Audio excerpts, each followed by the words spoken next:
अब देखो, अब ये जो जय प्रक्रम, ठीक, जय मतलब जीव, जीव, और उसके बाद जीवन।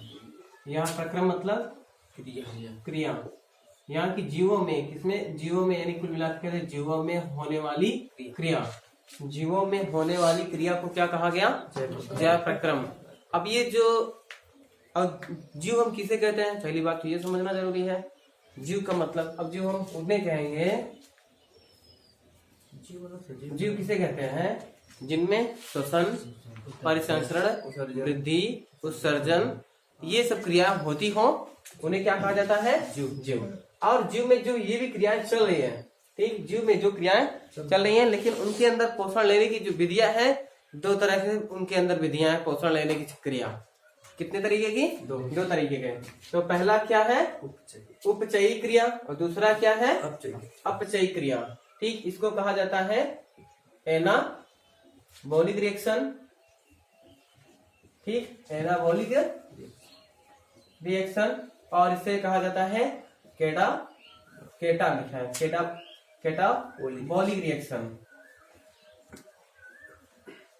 ठीक, केटाबॉलिक रिएक्शन।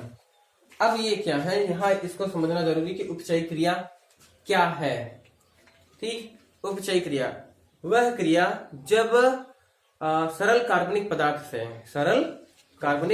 से जब जटिल कार्बनिक पदार्थ का निर्माण होता हो। सरल कार्बनिक पदार्थ से जटिल कार्बनिक पदार्थ का निर्माण होता हो, तो उसे क्या कहा जाता है? उपचयी क्रिया, यानी कि एनाबॉलिक रिएक्शन। और उसके बाद अपचयी क्रिया किसे कहते हैं? जब जटिल कार्बनिक पदार्थ से सरल कार्बनिक पदार्थ में विखंडन होता हो। क्या होता हो?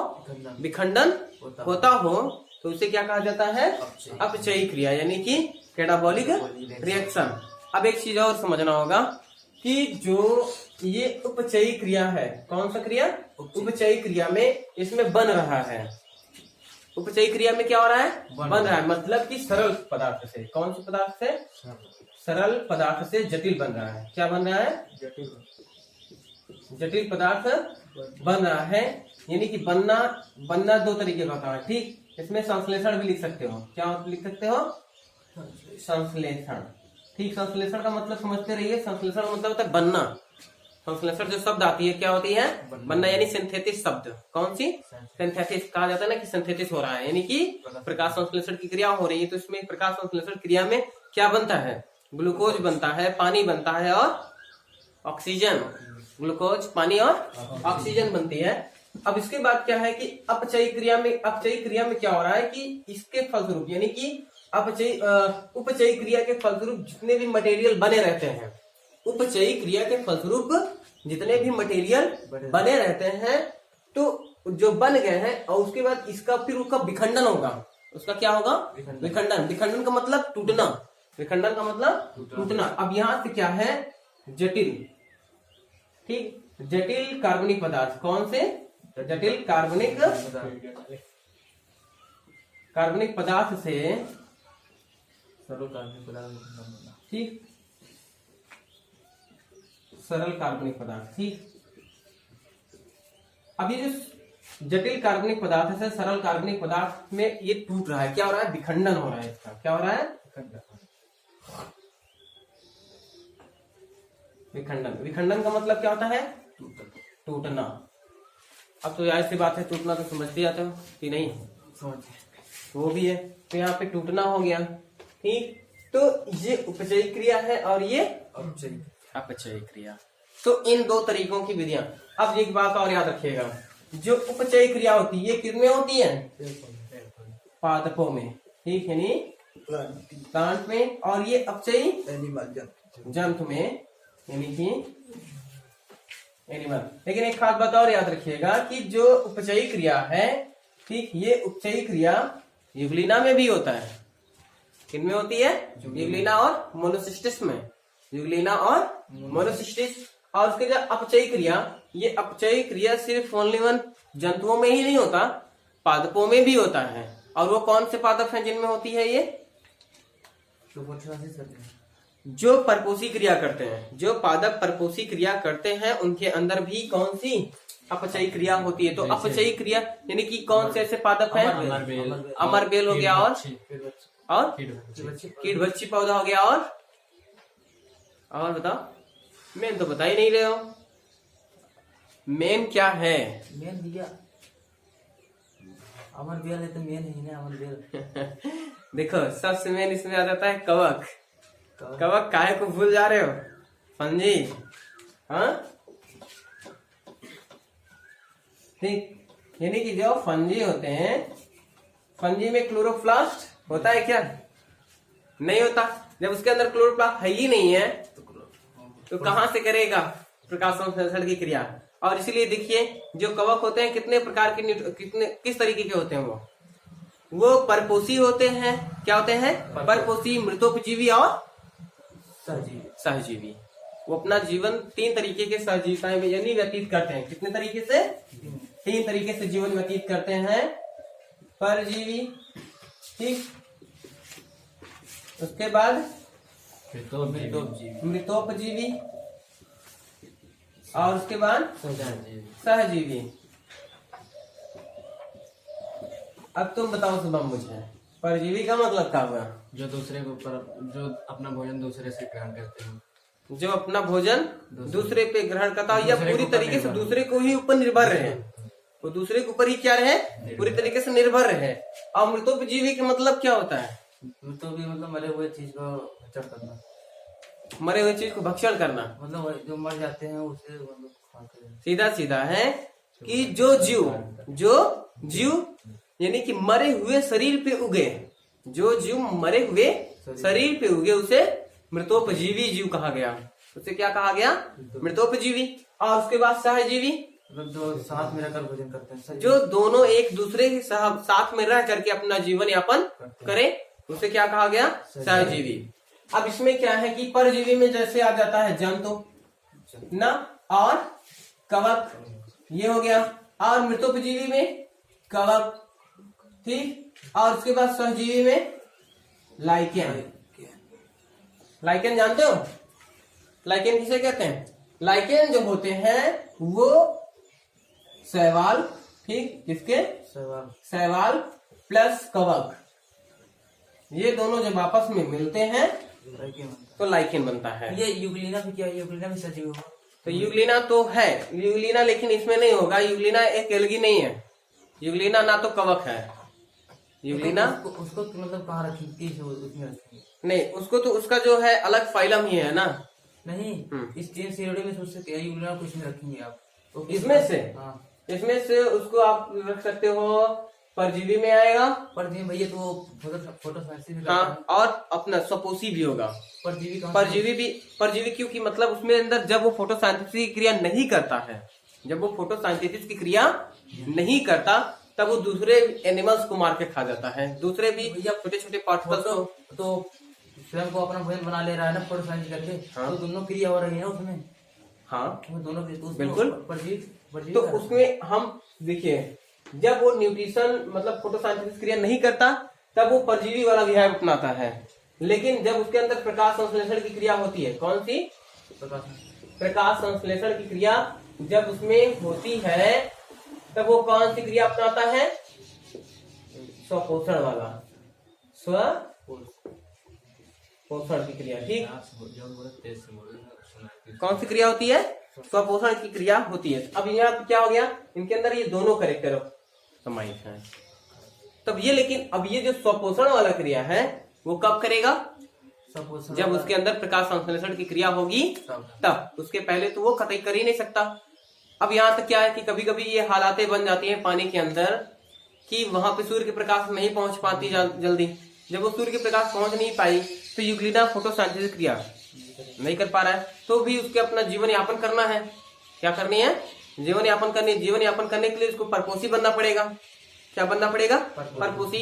और खास बात उसके अंदर नेचर ने तो पहले से ही डेवलप करके रखा है, क्या चीज है, फ्लैजिला। क्या चीज डेवलप करके रखा है, फ्लैजिला। अब उस फ्लैजिला की मदद से वो क्या करता है, भोजन अपना ग्रहण कर लेता है। तो उसके अंदर दोनों ही है आ गए, परपोषी यानी परजीवी वाला भी और स्वपोषी है, स्वपोषी वाला भी। ठीक, तो अब आगे चलते हैं। तो अब तुम लोग लिखोगे कि नहीं लिखोगे,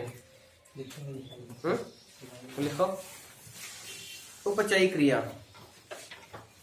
उपचयी क्रिया लिखो। जिनमें उनमें बताया, देखो ये बता रहे हैं, समझ। जिनमें सरल कार्बनिक पदार्थ से, जिनमें सरल कार्बनिक पदार्थ से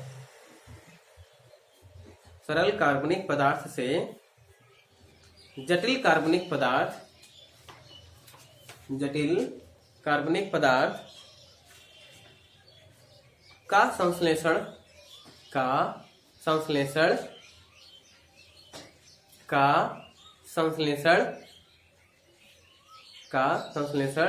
होता है, उसे उपचयी क्रिया कहते हैं। उसे उपचयी क्रिया कहते हैं, यानी एनाबॉलिक रिएक्शन कहते हैं। ठीक, अब उसके आगे लिखिए अपचयी क्रिया। दूसरा अपचयी क्रिया, ठीक, यानी कि कैटाबॉलिक रिएक्शन। ये तो एनाबॉलिक रिएक्शन हो गया ना। अब कैटाबॉलिक रिएक्शन में आते हैं, तो उसमें लिखिए जिसमें जटिल कार्बनिक पदार्थ से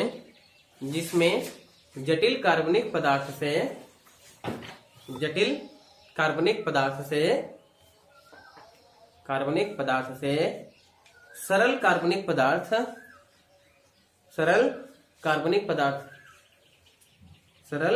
कार्बनिक पदार्थ का विखंडन होता है, उसे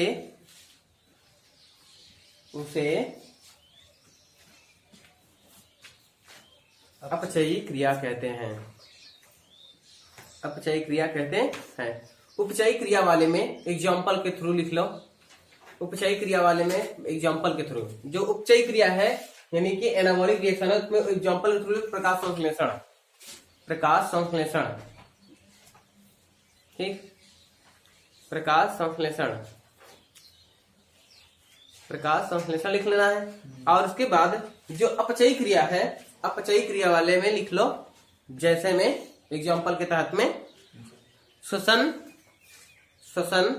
पाचन आदि। ठीक, तो अब ये बात समझ में आ गई ना, यानी कि एनाबॉलिक रिएक्शन किसे कहते हैं और कैटाबॉलिक रिएक्शन किसे कहते हैं, समझ में आ गई ना। ठीक, अब आगे चलो। पोषण या भोजन की आवश्यकता, ठीक, नीड ऑफ फूड और न्यूट्रिशन।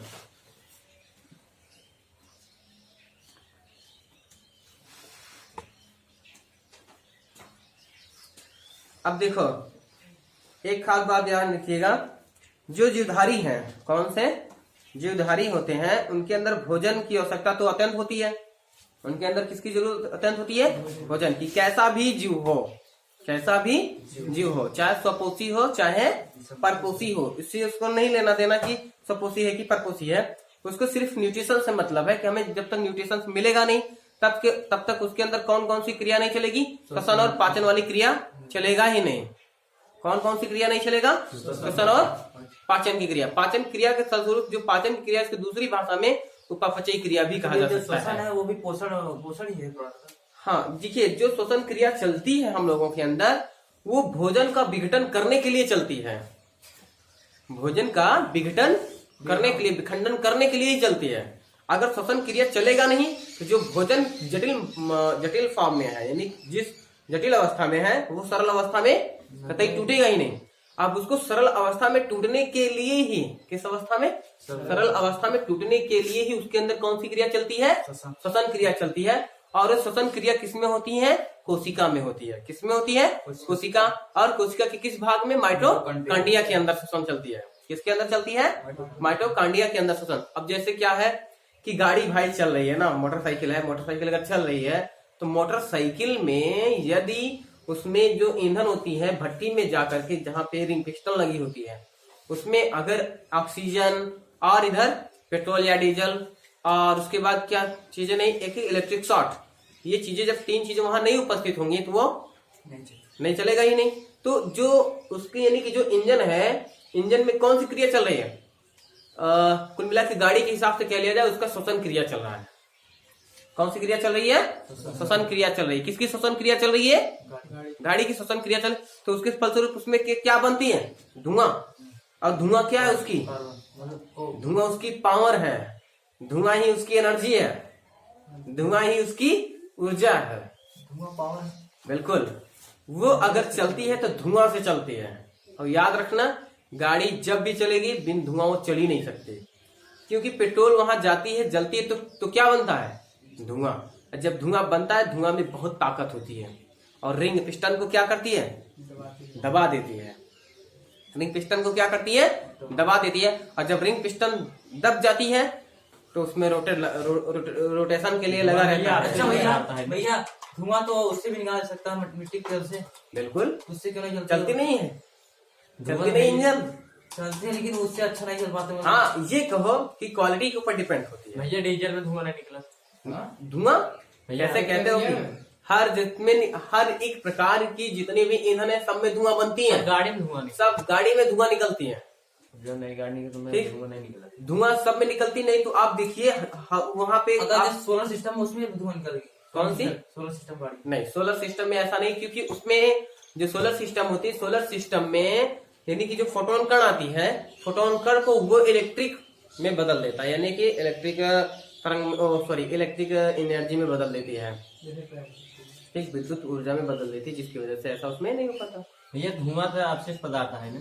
हाँ, अपशिष्ट पदार्थ जरूर है, अपशिष्ट पदार्थ जरूर है, लेकिन क्या है, बहुत कारगर है। किसके लिए, गाड़ी के लिए। अब कैसे, सीधा सीधा यहाँ समझ लो, ये रिंग पिस्टन है, ठीक, यहाँ पे इस तरीके का यहाँ पे रिंग लगा होता है, यहाँ पे एक रॉड लगी होती है, यहाँ नाचने वाली होती है, यहाँ पे ही किरणें लगे होते हैं।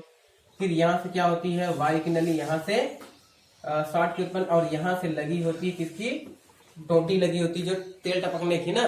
जब यहाँ से एक इलेक्ट्रिक शॉर्ट दी जाती है, यहाँ से ऑक्सीजन आएगा, क्या आएगा, ऑक्सीजन, यहाँ से ईंधन आएगा, पेट्रोल यहीं पे मिलेगा। यहाँ पे ये जब ऊपर उठता है, जब हम किक मारते हैं, क्या करते हैं, किक मारते हैं, तो किक मारते के समय क्या होती है, ये और ऊपर उठ जाता है। क्या होता है, और ऊपर उठती, जब ये ऊपर उठता है तो यहाँ पे दाब बढ़ जाती है। क्या होती है, दाब बढ़ जाती, टेम्परेचर बढ़ गई। अब उधर से चिंगारी पा गई, उधर से क्या पा गई, चिंगारी पा गई, और इधर से क्या पड़ गया, दाब। और जब दाब पड़ गई तो इसके अंदर तब ऊर्जा यानी कि इसकी जो ईंधन होती है वो क्या हो जाता है, जल जाती है। और जब जलती है तो धुआं बन जाती है। अब धुआं बन जाती है तो धुआं क्या है, गैस क्या होता है, हर वक्त स्वतंत्र अवस्था में भागने की कोशिश करता है। गैस का यही रूल पड़े हो ना, धुआं गैस है, बिल्कुल, लेकिन गैस दिखता नहीं, गैस दिखती नहीं है, मशीन है गैस। तो वहां पे उसकी क्या है, सांद्रता बहुत ज्यादा है। जिस चीज की सांद्रता जहां जितनी होगी वो उतना अधिक हमको नजर आएगा। फिर भी भैया अगर आप देखिए कहीं भी तो यहाँ पर ऑक्सीजन की सांद्रता नहीं है, है बिल्कुल, लेकिन दिखती नहीं है। लेकिन इसके जो पार्टिकल्स हैं दूर दूर हैं, इसके जो पार्टिकल्स हैं बहुत दूर दूर हैं, इस वजह से हमको नजर नहीं आ रहा है। लेकिन उसकी पार्टिकल्स बहुत करीब होते। कभी देखिए गाड़ी का जब कहा गया ना इसकी इंजन बैठ गई है, कहते ना इसकी इंजन बैठ गई है, उसमें तो धुआं खूब निकलता रहता है। क्यों, उसमें मोबिल जलाने लगता है, वो तो जला ही रहा है, मोबिल भी जलाने लगता है। ठीक, तो ये समस्या बार बार उसमें देखने को मिलती है। ठीक, बैटरी से भर दे तो भैया।